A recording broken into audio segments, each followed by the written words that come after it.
সবচেয়ে বড় খবর আসছে হুগলির আরামবাগ মহকুমা থেকে।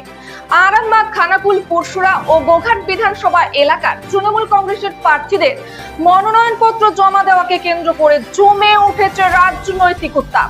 আজ সকাল থেকেই কর্মী সমর্থকদের ভিড় জমতে শুরু করেছে বাসুদেবপুর মোড়ে সুধানীল সিনেমা চত্বরে। সেখান থেকেই শুরু হবে একটি বিশাল শোভাযাত্রা।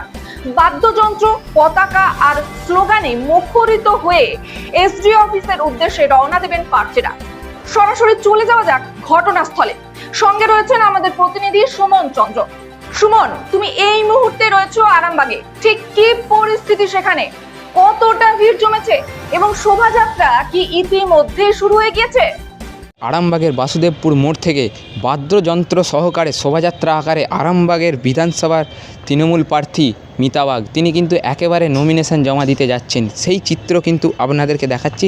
একেবারে আরামবাগ মহকুমার শাসকের কার্যালয়ে কিন্তু কর্মী সমর্থকরা এখানে কিন্তু ভিড় জমিয়েছেন।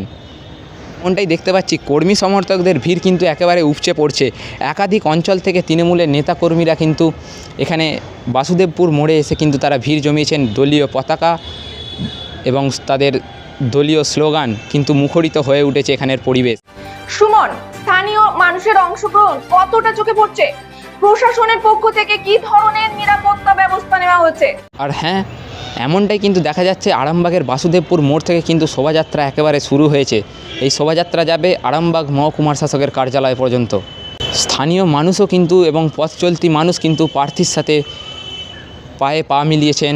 এবারে প্রথম দিন থেকেই, নির্বাচনের দিন ঘোষণা হওয়ার পর থেকেই কিন্তু প্রশাসনের তরফে নিরাপত্তা কিন্তু একেবারে আঁটোসাঁটো বলা চলে। রাজ্য পুলিশ এবং কেন্দ্রীয় বাহিনীর কিন্তু যৌথ উদ্যোগে নিরাপত্তা বলয়ে মুড়ে রেখেছে।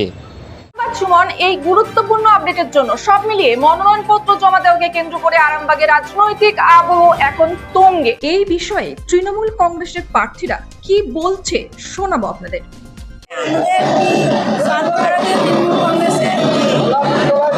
মমতা বন্দ্যোপাধ্যায়ের আশীর্বাদে আমি আরামবাগের ক্যান্ডিডেট।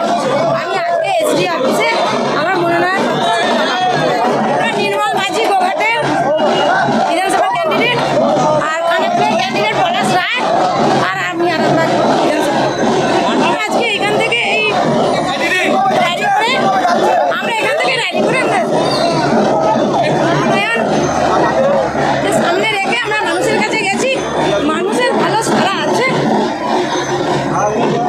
মানুষ দিদিকে চায়, দিদিকে ভালোবাসে। আগামী দিনে আবারও মাননীয়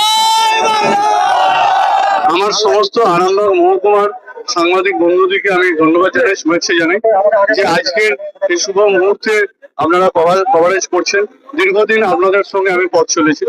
তা আজকে আমি খানাকুল বিধানসভা কেন্দ্রের মমতা বন্দ্যোপাধ্যায়, অভিষেক বন্দ্যোপাধ্যায় আশীর্বাদ ধন্য প্রার্থী হিসেবে আজকে তৃণমূল কংগ্রেসের আমি মনোনয়ন জমা দিতে এসেছি। আর আমি প্রথমেই আজকে বাবা ঘণ্টেশ্বর মন্দিরে, আজকে সোমবার, বাবা ঘণ্টেশ্বর মন্দিরে পুজো দিয়ে আজকের খানাকুল থেকে রওনা হলাম। সেখান থেকে আমার প্রচুর কর্মী সমর্থক, অগণিত মানুষ এসে আমাকে আশীর্বাদ করছে, আমার এই ঐতিহাসিক মুহূর্তের সাক্ষী থাকার জন্য এসেছে।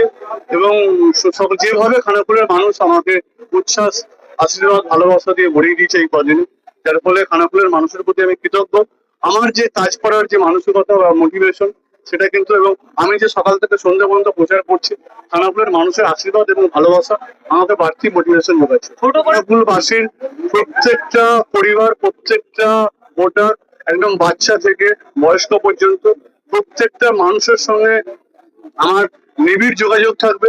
আমি খানাকুলকে একটা পরিবারের মতন, যে খানাকুল বিধানসভা একটা পরিবারের মতন চলবো, এবং আমার এই খানাকুল বিধানসভার প্রত্যেকটা মানুষের সাহায্য চাইবো। একটা সময় যারা আমাদের কাছ থেকে দূরে সরে গিয়েছিল, আমি সেই সমস্ত মানুষকে আগামী দিনে উন্নত, সুশৃঙ্খল এবং উন্নততর খানাকুল এবং প্রত্যেকের মতকে গুরুত্ব পাবে, এলাকা ভিত্তিক সমস্যা, প্রত্যাশা, সে দাবি আমি পূরণ করবো। আজকে বাঁধভাঙা, সমুদ্রের উচ্ছ্বাস, কালো মাথার সমুদ্রের গর্জন, গণতন্ত্র প্রিয় জাতীয়তাবাদী দেশপ্রেমী মমতা বন্দ্যোপাধ্যায়ের সৈনিকদের কালো মাথার সমুদ্রের গর্জন, রাজপথে রাস্তায় নেমে এসছে মানুষের ঢল। গণতান্ত্রিক পদ্ধতিতে 30 বছরে 30 লক্ষ পেশেন্টকে বিনা পয়সায় দেখেছি, একটা ফ্ল্যাট করিনি। আমি যেখানে বিনা পয়সার ডাক্তার, তার উপরে ছোট্ট দুটো কুটিতে আমি আমার মাথায়, এটাই আমার আমানত, এটাই আমার কেমিস্ট্রি, এটাই রেসিপি। আর আমার সহজ পাঠ, প্রথম ভাগ, দ্বিতীয় ভাগ বর্ণ পরিচয়। মমতা বন্দ্যোপাধ্যায় 30 এপ্রিল হরিশ্চন্দ্র ডিস্ট্রিক্টের কালীচারের বাড়িতে আমি রাজনৈতিক পাঠ নিয়েছি, মানব সেবার পাঠ নিয়েছি। তাই এখানে মমতা বন্দ্যোপাধ্যায় ক্যান্ডিডেট প্রার্থী, আর রথের সারথী সেনাপতির নাম অভিষেক বন্দ্যোপাধ্যায়। গোঘাটবাসী সুখে দুঃখে বিপদে আপদে যন্ত্রণায় এই বিনা পয়সার চিকিৎসক উন্নয়নের ডালি দিয়ে মৃত্যুর শেষ দিন অব্দি, শেষ নিঃশ্বাস অব্দি গোঘাটের মাটিতে দ্বারের ঠাকুর শ্রী শ্রী রামকৃষ্ণ পরমহংসদেবের পবিত্র জন্মভূমি, বিদ্যাসাগর মহাশয়ের মাতৃদেবী ভগবতী দেবীর যে ঠিকানা ছিল তার পাশের বাড়িতে আমি থাকছি। এটা আমার মনুষ্য জন্মকে ধন্য করেছে। আমি বিজেপিকে বিরোধী বলে মনে করছি। এই সংক্রান্ত প্রতিটি আপডেট পেতে চোখ রাখুন, আমাদের সঙ্গেই থাকুন প্রাইম প্রেস বেঙ্গল নিউজের পর্দায়।